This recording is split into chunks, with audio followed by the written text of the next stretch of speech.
他的声音虽然只在比较后面才出现，可是它却是非常的重要，它代表的是内心层面、潜意识里面那一个真正的呐喊。这首歌是一个蛮沉重的歌曲，它里面就是之前我前面一直提到的嘎嘎泰雅人很遵守嘎嘎，很尊重嘎嘎。什么叫做嘎嘎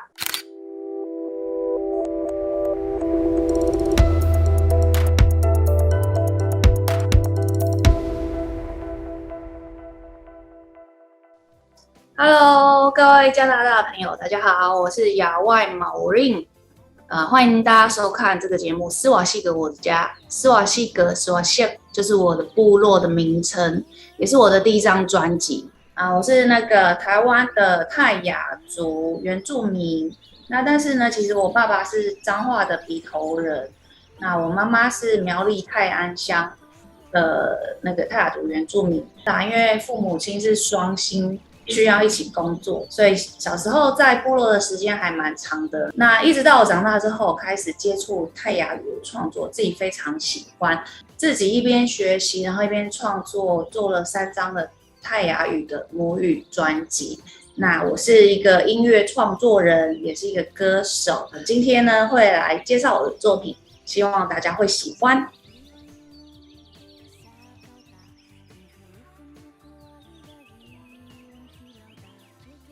就是从我开始在做族语创作的时候，其实一开始只是为了想要参加一个族语创作的比赛，做了第一首下去，觉得很有趣。那这一首歌其实是跟我妈妈一起做的，因为教育的关系，我们开始有念书的时候就是学中文，可能几十年家里的人跟学校不再讲族语了，那我们没有那个环境去熟悉自己的语言，所以我们会有一个非常大的断层。那在这中间，我想要把它找回来，我就跟妈妈去学，然后跟部落大学去学习，但是会发现说，其实很多族语使用上的发音位置跟中文是完全不一样的。那我们的口腔的肌肉对于那些发声位置已经非常的不熟悉。在学习的时候，我已经是一个成人了，每个发音都要一步一步去练习，找回自己发音的位置。第二个是找回那个语感，找回那个语言架构的逻辑。对，然后其实像我们的脸跟山上的那个山，它两个发音很像。乍听之下，我们会觉得，这两个明明就是一样的字，为什么每次讲都会被纠正？我来讲给大家听。我们的脸叫做 rfs， 山叫做 rfh， 完全不同的发音位置。但是如果一个对这个语言陌生的人来讲，你会觉得这两个字是一样的啊。但是我为了这两个字练了很久，然后把它里面那个细微的发声的位置。把它慢慢的找回来。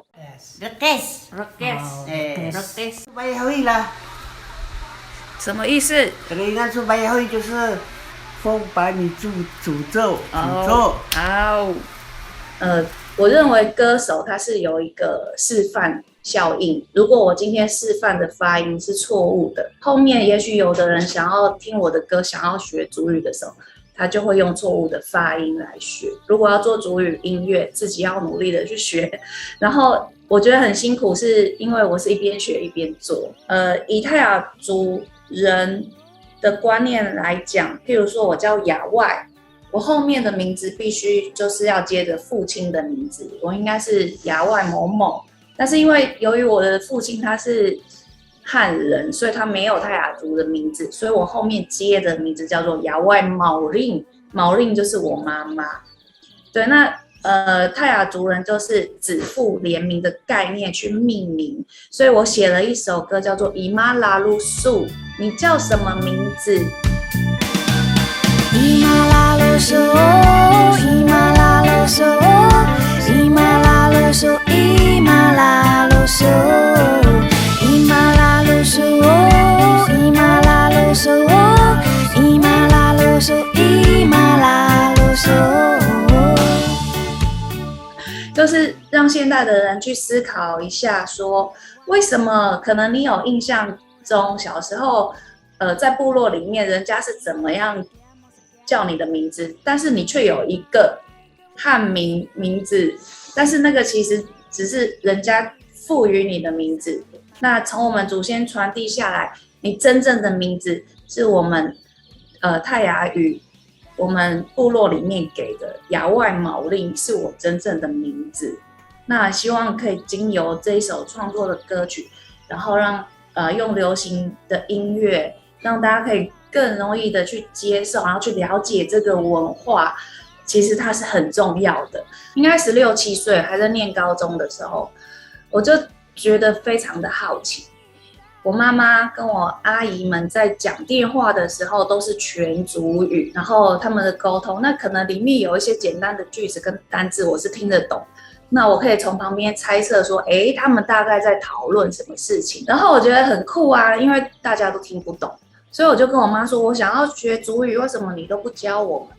那我妈就会认为说，你为什么要学山地话？你为什么要学？你学这个没有用啊！你要去跟谁讲？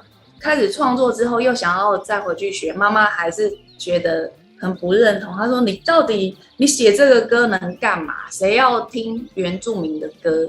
没有人听得懂。”这个是我面临到一个非常大的一个不被认同。我觉得妈妈的认同比自己对自己的认同更重要，因为他们给的认同是一个非常大的力量。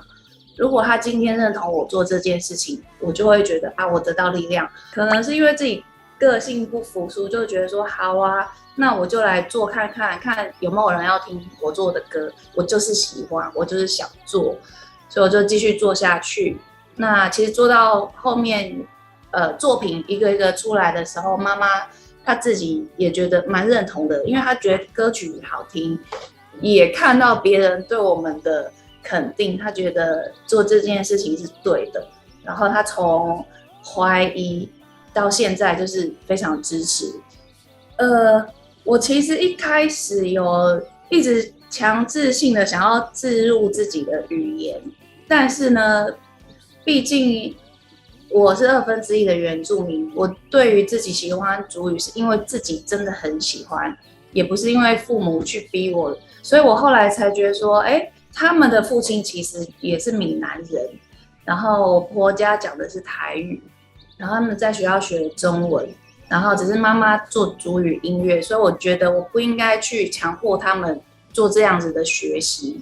但是我觉得非常好的一部分是在我创作音乐的时候，他们一直陪伴在我身边，然后会去问说，妈妈你做这个歌是在写什么？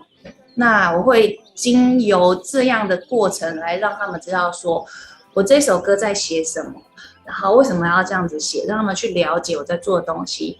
他们给我的意见是相当直接的，就是譬如说我今天做了一首歌，会直接问他说你觉得好听吗？小孩子就是不会说谎，那他们喜欢的歌我就会继续让他发展下去。每一个人自由发展，每一个人的喜好不同，等到他们长大，自己真正知道自己想要的是什么，也许他们会再来学泰雅语，或者是也许他们会去学台语之类，或者是他们很想学英语，那都是他们自己的自由。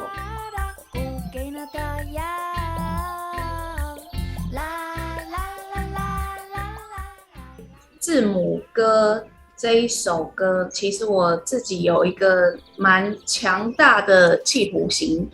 其实我们的族语是完全没有文字的，因为我们是借用罗马拼音来让这个语言开始有了一个书写的记号。但是这个东西大家都不熟悉，因为它毕竟也是近年来才发展出来的这一套的书写系统。那我觉得说这个东西必须要让每个人都学会。那其实泰雅语就是24个字母而已，很简单。那我希望用这一首歌里面24个字母，24个单字，然后让大家听过这个歌1、2遍之后，就会把那个发音跟文字可以连接在一起。那当你有这样的书写记号的时候呢，循序渐进的拼读就变得很简单。然后有族语能力的人，譬如说阿公阿嬷，他们会讲的人，他今天会了这个字母之后，他可以把他自己的话拼出来，写下来，它就变成记录了。那这件事情就变得很重要，而且很珍贵。阿伯子爱个和一个人么呢？哦，我可认识的我和叶子呢？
因为毕竟歌手你会有一个示范效应，那我唱出来的歌，我唱出来的发音，甚至我拼写的字，我都不希望自己会出错，所以我也到师大去做一个这样子的进修。那我的同学里面几乎90%是族语老师，那我是那10%的其他类人，我是做音乐的，因为想要做歌，所以才去学的。当我做出这首歌的时候，我的同学给我很大的反馈，他们就说：“谢谢你做这首歌，因为我们本来没有歌可以这样教小孩，但是因为你做了这样子的歌，我直接就是 YouTube 点下去让小朋友学，然后上课的时候让小朋友唱，可能一堂课他们就一直重复的唱那一首歌。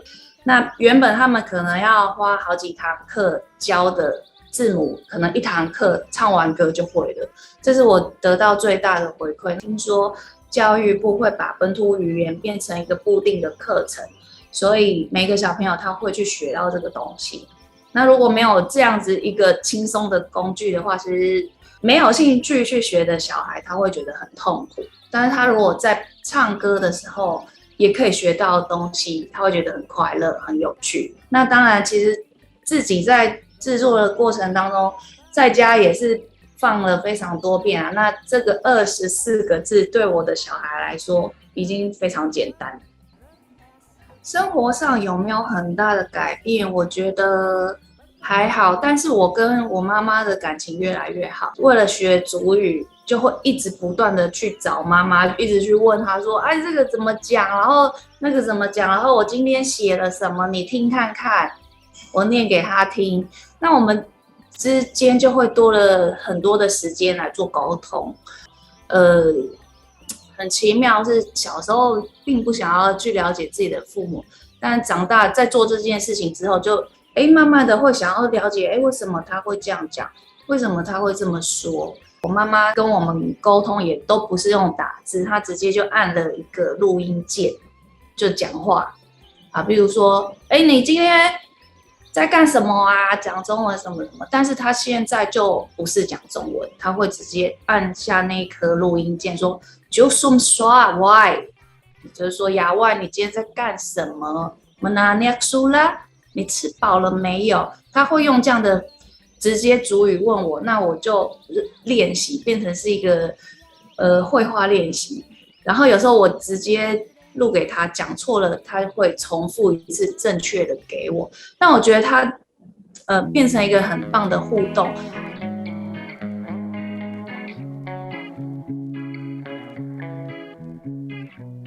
Ayah, belak suga, in belak melahan hisuki, nanu kemang lah, lahi menekuh saku, kusinga makenejat, kenahan ru, miru pos natayan, nanu yasaga, in belak melahan hisu nanak, ru, in belak maniak, in belak maavi, hoy su valai， 好亚萨啦，好尴尬。刚刚就是说妈妈，请你好好的照顾自己的身体，然后自己就很尴尬，不知道要讲什么，就说不知道要讲什么了，然后就说请他不用担心我会好好的生活。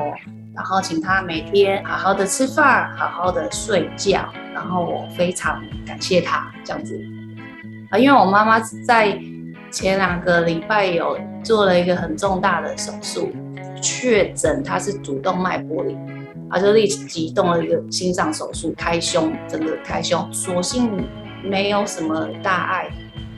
很高兴他还活着，我好怕他死掉。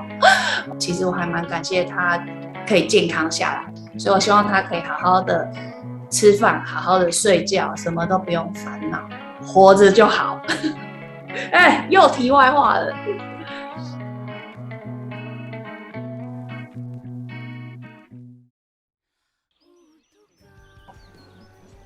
口簧琴其实在泰雅族的社会里面，它就是一个全部所有的人，小朋友一直到老人家都可以用的一个乐器，可能也是泰雅族里面少数的几样重要的乐器。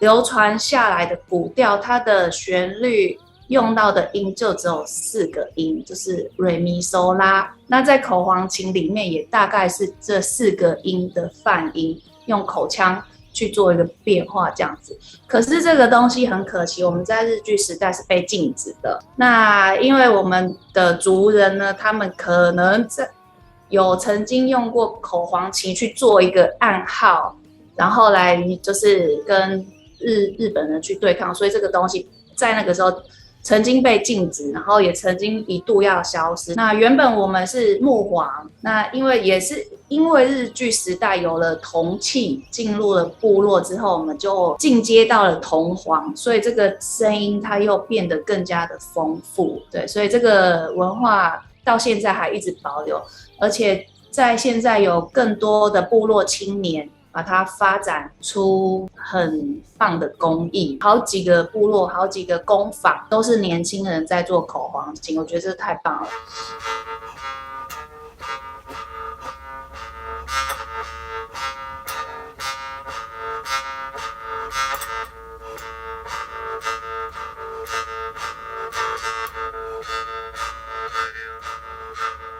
特别要说的是，在《巫医》这一首歌里面呢，我们用到的是三簧的口簧琴。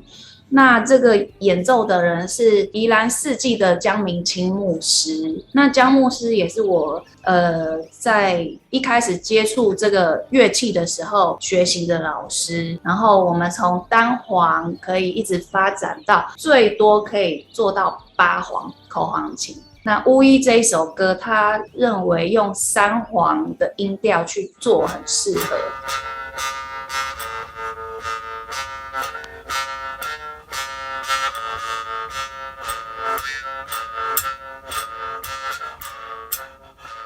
巫医其实在泰雅族的社会里面就是一个医生。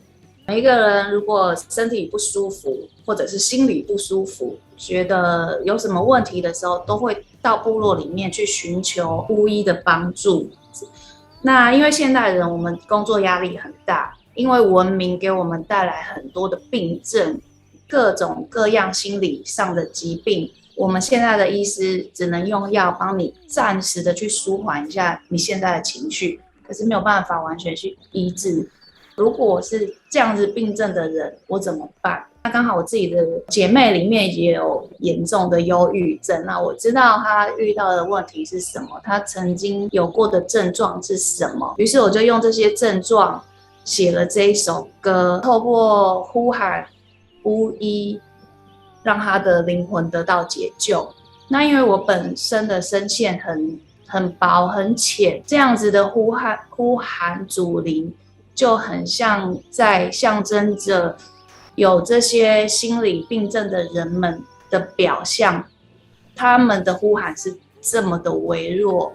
那这首歌也请到了林长佐委员，因为他本来就是做比较重的金属的音乐，他的声音虽然只在比较后面才出现，可是他却是非常的重要，它代表的是内心层面、潜意识里面那一个真正的呐喊。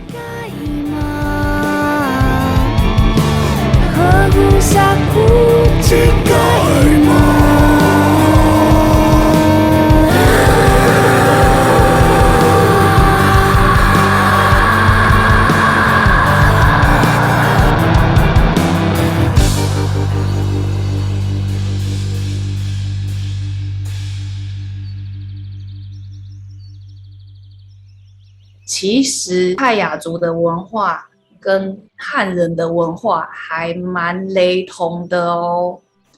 就像我刚刚说的嘎嘎，它就是一个泰雅社会里面，他们非常重视法律、重视规则，讲他们其实蛮重视伦理的，然后也重视道德观。他们会告诉你说，你不能去偷人家东西，啊，你不能抢人家的东西，然后不可以骗人。那这个不就跟汉人的那个价值观、社会观很像吗？泰雅族是一个很勤劳的一个社会。怎么说呢？我里面有一首歌是讲彩虹的啦，它讲的也是信仰。我们相信灵魂嘛。比如说，我们今天要吃饭、要喝酒的时候，会做一个动作叫做 magic， 就是叫做中文叫做献祭。可能我要喝这杯酒，我可能会沾里面的酒，然后会用很少，就是譬如我今天有肉，那我可能会拿了一点点的肉献给我周边的灵魂，它可能是我们的祖先，可能是祖灵，也有可能是孤魂野灵。祖先祖灵，别害他啊！我你哇，别害他伊古达sway达苏，你yakin lo，你森。古时候的泰雅人就是你很辛劳的工作，在你年轻的时候，譬如说男生要很勤劳的打猎嘛，然后要出草，那女孩子要很勤劳的去编织。在青少年的时候，得到认证，脸上会有脸颊上，女生在这边会有纹面的印记跟额头上。当你要离开人生这个世界的时候呢，就祖灵他在天上会看到你的印记，然后让你通过这个彩虹桥。然后我从小到大很常听到的一句话，我到现在我都觉得非常有趣。这句话叫做 Bali Unga Luduh Mita， 我用台语来翻，这个就是人在走天在看，一模一样的意思。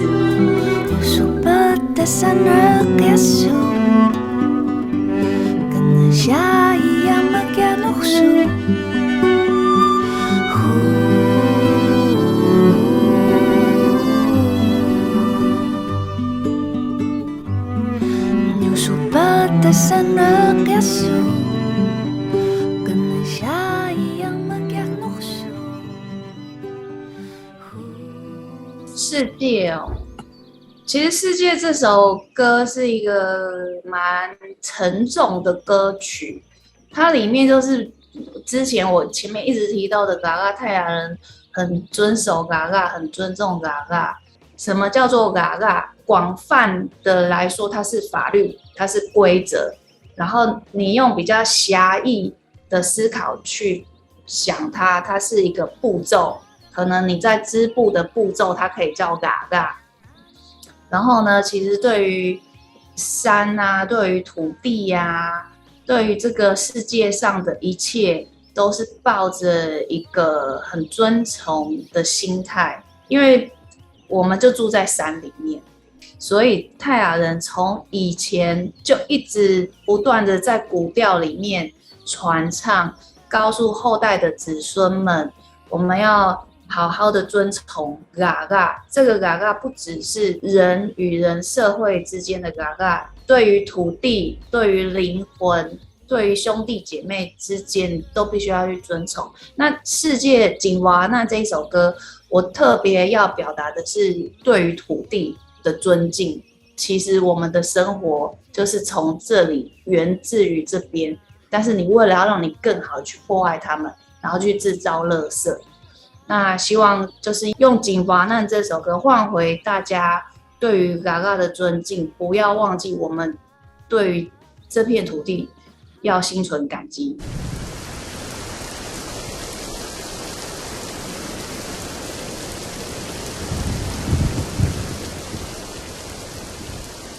Nganu maga kan kayang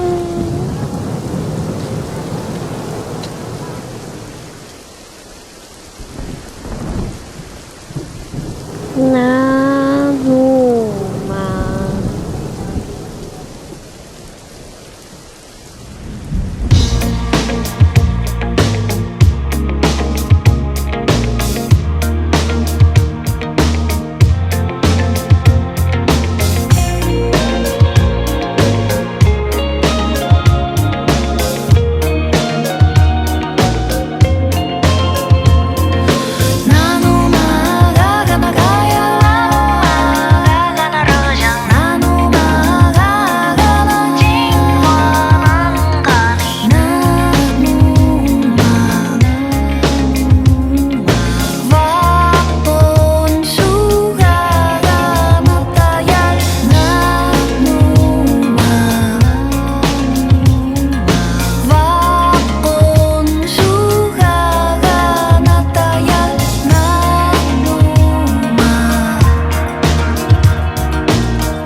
各位读录了。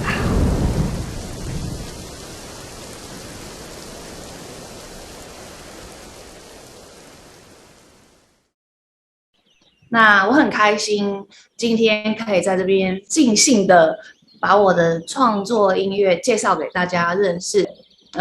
我做音乐的初衷就是希望我可以用流行音乐来传递我自己心里面对于这个世界，还有我家乡文化的一个整合。然后希望大家可以了解，然后也很感谢你们给我这个机会，然后让你们认识我。再来就是希望全世界的第一线医疗人员真的非常的辛苦，大家守住了每一个人的健康。那也因为这样，我们目前只能在这个视讯上面跟大家见面，希望有一天很快的呢，我们可以真正的见面，然后在现场用音乐来传达。那这里要送给大家一句泰雅语的话：老嘎达瓜拉，格老嘎格老嘎达瓜拉。希望大家更健康、更坚强，这样子。那我们大家加油平安，谢谢大家，我们欢喜木瓜拉。